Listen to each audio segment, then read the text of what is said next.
അസ്സലാമു അലൈക്കും. വലൈക്കും അസ്സലാം അങ്കിൾ. ഇന്ന് എങ്ങനെയുണ്ടായിരുന്നു നിന്റെ ക്ലാസ്? നല്ലതായിരുന്നു അങ്കിൾ. അങ്കിളിന്റെ ജോലിയൊക്കെ എങ്ങനെയുണ്ടായിരുന്നു? കൊള്ളാമായിരുന്നു അബു. നീ നിന്റെ ഹോംവർക്കൊക്കെ ചെയ്തോ?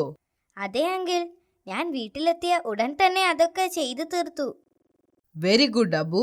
അപ്പോൾ പിന്നെ അടുത്ത കഥ കേൾക്കാൻ നീ തയ്യാറാണോ? അതെ അങ്കിൾ, ഇന്ന് ഏത് കഥയാണ് പറയാൻ പോകുന്നത്? ഇൻഷാ അല്ലാഹ് ഹസ്രത്ത് അമ്മാർ ബിൻ യാസിർ റളിയല്ലാഹു അൻഹുവിന്റെ കഥയാണ് പറയുന്നത്. നീ റെഡിയാണോ? അതെ അങ്കിൾ. ബിസ്മില്ലാഹ്. ഹസ്രത്ത് അമ്മാർ ബിൻ യാസിർ റളിയല്ലാഹു അൻഹു ഇസ്ലാം ചരിത്രത്തിലെ മുഹാജിറീനുകളിൽ ഒരാളായിരുന്നു ഹസ്രത്ത് അമ്മാർ ബിൻ യാസിർ റളിയല്ലാഹു അൻഹു. മുഹാജിറിൻ എന്നാൽ ഇസ്ലാമിലേക്ക് പരിവർത്തനം ചെയ്യപ്പെട്ട ആദ്യ ആളുകളായിരുന്നു.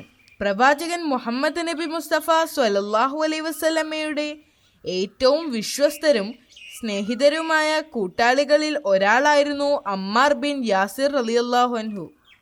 ഏറ്റവും പ്രശസ്തരും ബഹുമാന്യരുമായ അനുയായികളിൽ ഒരാളായിരുന്നു അദ്ദേഹം. സ്വന്തം ഭവനത്തിൽ ആരാധനയ്ക്കായി ഒരു പള്ളി പണി കഴിപ്പിച്ച ആദ്യ മുസ്ലിമായിരുന്നു അദ്ദേഹം. അറേബ്യയിലെ ബനു മഖ്സൂം ഗോത്രത്തിൽപ്പെട്ടതായിരുന്നു അമ്മാർ ബിൻ യാസിർ റളിയല്ലാഹു അൻഹു.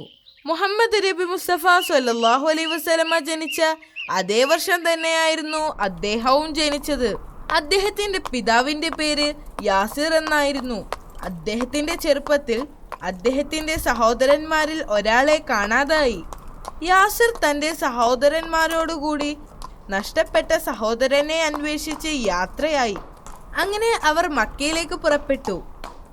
മക്കയിൽ നഷ്ടപ്പെട്ട തന്റെ സഹോദരനെ കുറിച്ചുള്ള അന്വേഷണം പൂർത്തിയായപ്പോൾ സഹോദരന്മാർ നാട്ടിലേക്ക് മടങ്ങി.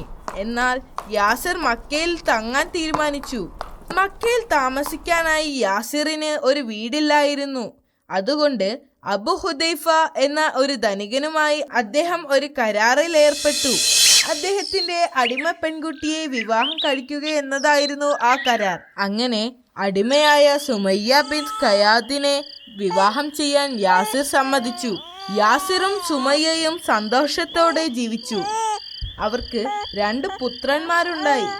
അമ്മാർ ബിൻ യാസിർ റളിയല്ലാഹു അൻഹു അവരുടെ രണ്ടാമത്തെ പുത്രനായിരുന്നു. എന്നാൽ അറേബ്യയിൽ നിലനിന്നിരുന്ന രീതി അനുസരിച്ച് അബൂ ഹുദൈഫയുടെ അടിമയായി അദ്ദേഹം കണക്കാക്കപ്പെടുന്നു. അമ്മാർ റളിയല്ലാഹു അൻഹുവും അദ്ദേഹത്തിന്റെ മാതാപിതാക്കളും ഇസ്ലാം സ്വീകരിച്ച ആദ്യ ആളുകളിൽ ഉൾപ്പെടുന്നു. അമ്മാർ ബിൻ യാസിർ റളിയല്ലാഹു അൻഹു ഇസ്ലാം മതം സ്വീകരിച്ചതും അബൂബക്കർ റളിയല്ലാഹു അൻഹുവിന്റെ നേരിട്ടുള്ള സ്വാധീനത്തിലായിരുന്നു. അക്കാലത്ത് മക്കയിലെ സാഹചര്യം പ്രവാചകനും അദ്ദേഹത്തിന്റെ അനുയായികൾക്കും അനുകൂലമായിരുന്നില്ല. മക്കയിലെ ജനങ്ങൾ സമ്പന്നരും ദരിദ്രരും എന്ന 2 വിഭാഗങ്ങളായി മാറിയിരുന്നു. ധനികരായ ആളുകൾ ദരിദ്രരെ പീഡിപ്പിക്കുകയും അവരോട് പരുഷമായി പെരുമാറുകയും ചെയ്തിരുന്നു. സമ്പന്നരായ ആളുകൾ ബലഹീനരെ കീഴടക്കുകയും അവരെ നന്നായി പീഡിപ്പിക്കുകയും ചെയ്തിരുന്നു. ബലഹീനരെയും ദരിദ്രരെയും പിന്തുണയ്ക്കാൻ അവിടെ ആരുമില്ലായിരുന്നു. മക്കയിലെ ഏറ്റവും പ്രമുഖ നേതാക്കൾ ഖുറൈശി ഗോത്രത്തിൽ നിന്നാണ്. ഖുറൈശി നേതാക്കൾ കച്ചവടക്കാരും വളരെ സമ്പന്നരുമായിരുന്നു. അമ്മാർ റളിയല്ലാഹു അൻഹുവും അദ്ദേഹത്തിന്റെ മാതാപിതാക്കളും അവരുടെ യജമാനനായ അബൂ ഹുസൈഫയുടെ അടിമകളായിരുന്നു. അബൂ ഹുസൈഫയുടെ മരണശേഷം അബൂജഹൽ എന്ന ഒരു സമ്പന്നൻ അമ്മാർ റളിയല്ലാഹു അൻഹുവിനെ കുടുംബത്തെയും അടിമകളാക്കി. അബൂജഹൽ പിന്നീട് ഇസ്ലാമിലെ ഏറ്റവും ക്രൂരന്മാരായ ശത്രുക്കളിൽ ഒരാളായി മാറി.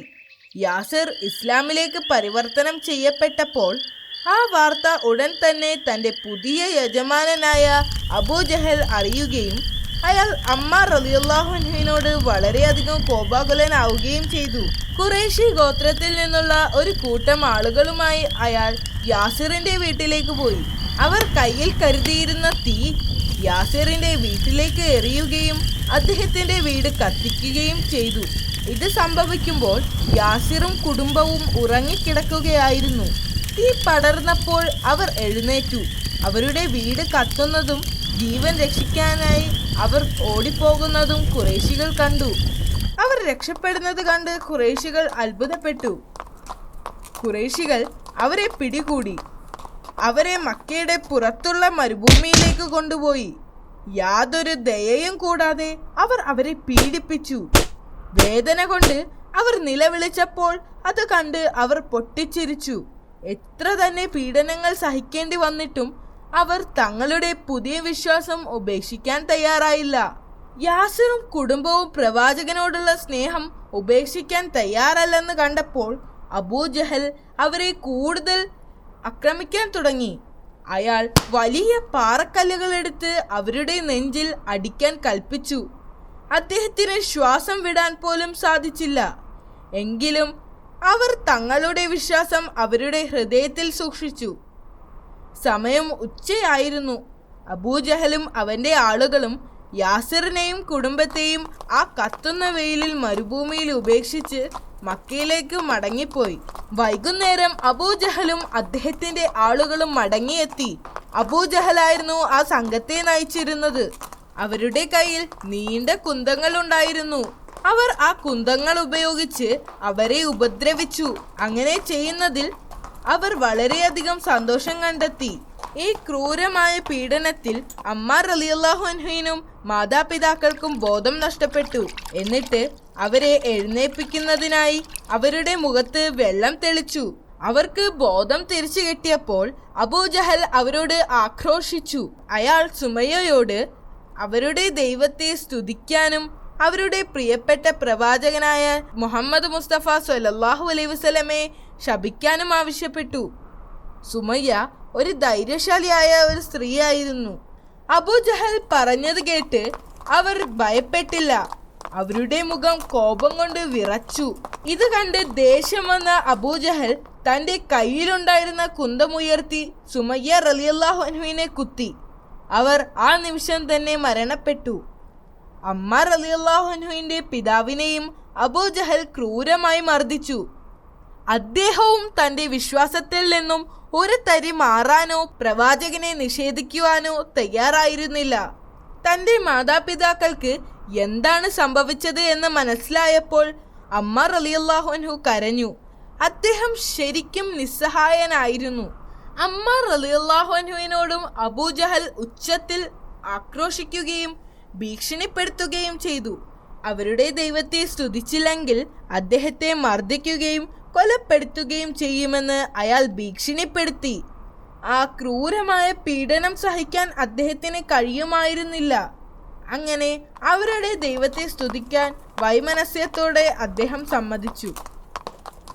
അമ്മാർ റളിയല്ലാഹു അൻഹു അവരുടെ ദൈവത്തെ സ്തുതിക്കാൻ തുടങ്ങിയതോടെ അബൂജഹൽ അദ്ദേഹത്തെ സ്വതന്ത്രനാക്കുകയും പോകാൻ അനുവദിക്കുകയും ചെയ്തു.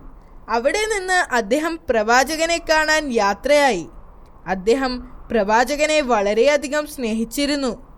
തനിക്ക് പഴയ ജീവിതത്തിലേക്ക് തിരിച്ചു വരാൻ പ്രവാചകൻ തന്നെ സഹായിക്കുമെന്ന് അദ്ദേഹത്തിന് അറിയാമായിരുന്നു. ഓ അല്ലാ, ഈ കഥ കേട്ടപ്പോൾ എനിക്ക് ഭയങ്കര വിഷമം തോന്നുന്നു. അദ്ദേഹം എത്രമാത്രം കഷ്ടപ്പാടുകൾ സഹിച്ചു. അദ്ദേഹം ഒരുപാട് കഷ്ടപ്പാടുകൾ സഹിച്ചിട്ടുണ്ട്.